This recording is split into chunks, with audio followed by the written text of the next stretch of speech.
Hi everyone, I'm doing a video on my latest restoration, the Jordan Bred 11s.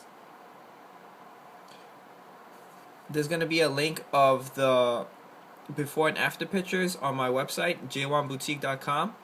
It's going to be listed under the video and also before and after the video.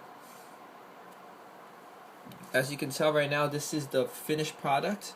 It was sent from me from a client, and the whole bottom sole was coming off, and also the top part was coming off too on both sides of the shoes, and now it's all perfectly glued back together. It took a long time. I used my special blend of glue to put it together, and it's really tight. As you can tell, I'm pulling it right now. And I tested it yesterday, and they work very well. It's still wearable, so that's really good.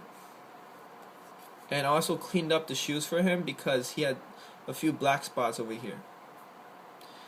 Remember to check out the pictures.